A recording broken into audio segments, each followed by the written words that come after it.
Channel पर स्वागत है। तो सबसे पहले तो आपको ऑल द बेस्ट आपके एग्ज़ाम्स के लिए। तो आज हम रेखा चित्र, संस्मरण एंड निबंध इन तीनों टॉपिक्स की क्विक रिवीजन करेंगे जो आपके एग्ज़ाम में काफ़ी हेल्पफुल साबित होगी। तो चलिए स्टार्ट करते हैं।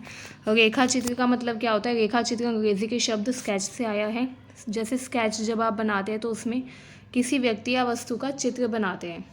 ठीक है, स्केच का मतलब क्या होता है? किसी व्यक्ति या वस्तु का चित्र बनाना। वैसे ही रेखा चित्र में शब्द रेखाओं के माध्यम से किसी व्यक्ति के व्यक्तित्व को उसके समग्र रूप में पाठकों के सम्मुख प्रस्तुत किया जाता है। ठीक है, मतलब कि किसी व्यक्ति के व्यक्तित्व को दिखाया जाता है, इसमें पाठकों के समक्ष प्रस्तुत किया जाता है। एंड इसमें क्या क्या इंपॉर्टेंट है वो देख लेते हैं। देखिए, रेखा चित्र जो है ये स्वतंत्र विधा है एंड इसको स्वतंत्र विधा के रूप में प्रस्तुत करने का, स्थापित करने का श्रेय पद्म सिंह शर्मा को जाता है, क्योंकि पद्म सिंह शर्मा ने सबसे पहले अपना रेखा चित्र संकलन दिया था पद्म पराग। ठीक है, पद्म पराग में उन्होंने संस्मरणात्मक निबंधों तथा रेखा चित्रों को संकलित किया। जो पद्म सिंह शर्मा कमलेश थे उनको रेखा चित्र का पिता भी कहा जाता है, क्योंकि उन्होंने सबसे पहले रेखा चित्र संकलन बनाया था अपना पद्म पराग। ठीक है, जिसमें उन्होंने अपने संस्मरणात्मक निबंधों तथा रेखा चित्रों को संकलित किया। एंड इसमें क्या क्या इंपॉर्टेंट है, कुछ फेमस रेखा चित्रकारों के नाम आपको पता होने चाहिए, जैसे श्रीराम शर्मा, हरिशंकर शर्मा, बनारसीदास चतुर्वेदी। ठीक है, इन सब ने भी रेखा चित्र लिखने शुरू किए थे। श्रीराम शर्मा जो थे उनके रेखा चित्रों का पहला संग्रह बोलती प्रतिमा काफ़ी इंपॉर्टेंट है ये। ठीक है, श्रीराम शर्मा जो थे उन्होंने रेखा चित्र का पहला संग्रह कौन सा दिया था? बोलती प्रतिमा, जो उन्होंने 1937 में प्रकाशित किया, पब्लिश किया। ठीक है, एंड इसमें उन्होंने ग्रामीण समाज के परिवेश को दिखाया था। ठीक है, इसके अलावा यहाँ पर देखिए बनारसीदास चतुर्वेदी ने भी रेखा चित्र लिखे हैं, लेकिन उनके रेखा चित्रों की शैली व्यंग्यपूर्ण है। ठीक है, एंड इसमें देखिए और क्या क्या इंपॉर्टेंट हैं वो ही डिस्कस करेंगे हम, इम्पोर्टेंट चीज़ें। इसके अलावा यहाँ पर देखिए रामवृक्ष बेनीपुरी जो है इनको भी हिंदी का सर्वश्रेष्ठ रेखा चित्र का माना जाता है, ये भी काफ़ी इंपॉर्टेंट है। रामवृक्ष बेनीपुरी का नाम भी आपको याद होना चाहिए।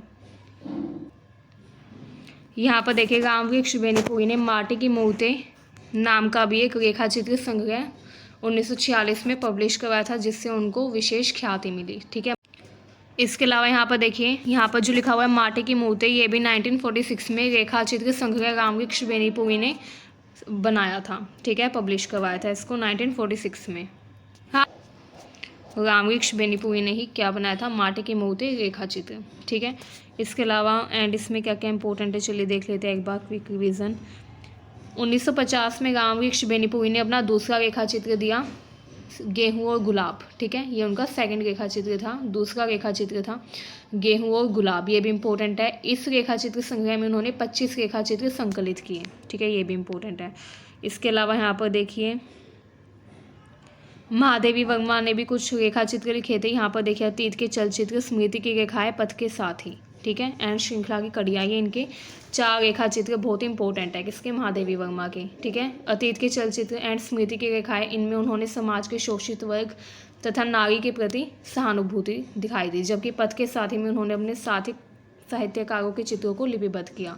जैसे उनका जो पथ के साथी रेखा चित्र है उसमें उन्होंने किसके बारे में लिखा है? अपनी बचपन की सहेली सुभद्रा के बारे में, जिसके बारे में आपको सिलेबस में भी दिया हुआ है।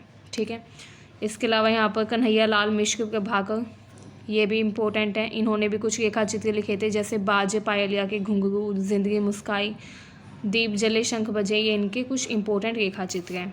ठीक है, एंड यहाँ पर देखिए प्रकाश चंद्र गुप्त, इन्होंने भी रेखा चित्र अपना एक संग्रह बनाया था रेखा चित्र का, एंड इन्होंने जो रेखा चित्र का संग्रह बनाया उसको इन्होंने रेखा चित्र नाम से ही पब्लिश करवाया, मतलब कि इनके रेखा चित्र संग्रह का नाम ही रेखा चित्र था। ठीक है, इसमें उन्होंने पेड़ पौधों व पशु पक्षियों को भी स्थान दिया था अपने रेखा चित्र में, मतलब कि अपने रेखा चित्र में उन्होंने पेड़ पौधों व पशु पक्षियों के बारे में भी बताया। ठीक है, विष्णु प्रभाकर भी काफ़ी इंपॉर्टेंट है। विष्णु प्रभाकर के रेखा चित्र है जाने अनजाने एंड कुछ शब्द कुछ रेखा, ये उनके इंपॉर्टेंट रेखा चित्र है, ये भी आप लिख सकते हैं। अब यहाँ पर देखिए संस्मरण का मतलब क्या होता है? संस्मरण एंड रेखा चित्र सेम ही आप मान सकते हैं, लेकिन इसमें बहुत ही सूक्ष्म अंतर है। ठीक है, इन दोनों विधाओं को एक दूसरे की पूरक विधाएं भी कहा जाता है, ये काफ़ी इंपॉर्टेंट है। ठीक है, संस्मरण का मतलब होता है सम्यक स्मरण। ठीक है, मतलब कि सही से कोई चीज़ याद करना, सम्यक स्मरण। ठीक है, इसमें चारित्रिक गुणों से युक्त किसी महान व्यक्ति की याद में इसको लिखा जाता है। ठीक है, एंड उसके परिवेश के साथ उसका प्रभावशाली वर्णन किया जाता है।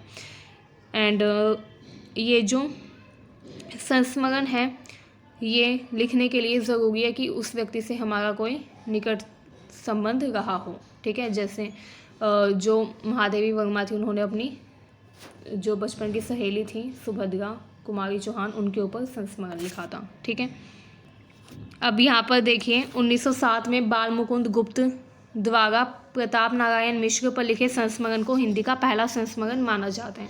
काफ़ी इंपॉर्टेंट है, हिंदी का पहला संस्मरण किसे माना जाता है? जो बाल मुकुंद गुप्त ने लिखा था 1907 में प्रताप नारायण मिश्र के ऊपर। ठीक है, तो ये भी इम्पोर्टेंट है इसमें। एंड महावीर प्रसाद द्विवेदी ने भी बहुत सारे संस्मरण लिखे थे। उन्होंने अपने संस्मरणों को सरस्वती नाम से प्रकाशित करवाया। ठीक है, यहाँ पर देखिए, यहाँ पर लिखा हुआ है, ये भी काफ़ी इंपॉर्टेंट है। ठीक है,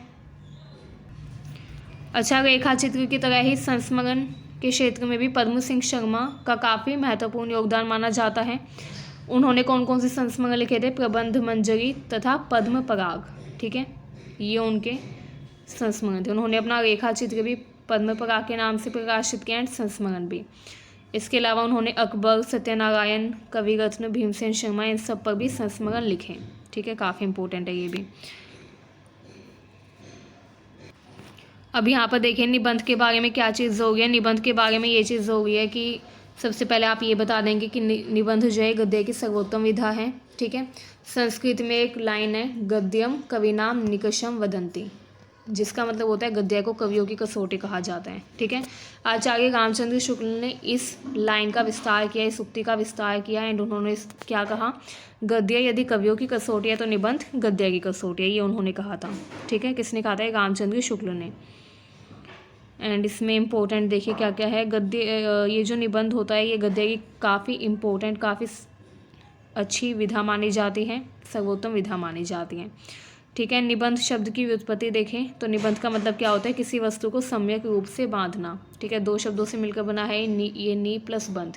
नी का मतलब होता है अच्छे से, भली भांति, एंड बंध का मतलब होता है बांधना। ठीक है, ये देखें, नी का मतलब होता है भली भांति या अच्छी तरीके से। ठीक है, प्राचीन काल में क्या किया जाता था? भोजपत्रों पर लिखा जाता था और लिखकर उन्हें बांध दिया जाता था। तो जब लिखे हुए को बांध दिया जाता था तो उसके लिए निबंध शब्द का यूज़ किया जाता था। लेकिन आज के समय में निबंध का मतलब क्या है? शब्दों को परस्पर इस तरीके से बांधना कि उनका कोई सही अर्थ प्रस्तुत हो। ठीक है, निबंध शब्द का आज के समय में क्या मतलब है? निबंध का मतलब है किसी विषय से संबंधित विचार परस्पर सुसंबंधित करके लिखना। ठीक है, सुसंबंध करके लिखना, ये भी काफ़ी इम्पोर्टेंट है। एंड यहाँ पर देखें, निबंध वह रचना है जिसमें किसी विशिष्ट विषय से संबंधित तर्क संगत विचार परस्पर गुम्फित होते हैं, यानी कि गुठे हुए होते हैं। ठीक है, ये भी काफ़ी इम्पोर्टेंट है। एंड जो निबंध है वो 3500 शब्दों से लेकर 5000 शब्दों तक होना चाहिए। इससे कम शब्दों में अगर निबंध होगा तो वो रेखा चित्र कहलाएगा, एंड अगर इससे ज़्यादा शब्दों में होगा तो वो प्रबंध बन जाता है। ठीक है, यहाँ पर देखिए, यहाँ पर लिखा हुआ है। तो ये ही इम्पोर्टेंट है, ये आप अपने एग्ज़ाम में लिखेंगे तो आपके अच्छे मार्क्स आ जाएंगे। उम्मीद है वीडियो आपको अच्छी लगी। ऐसी वीडियोज़ के लिए हमारे चैनल को सब्सक्राइब करिए। Thank you very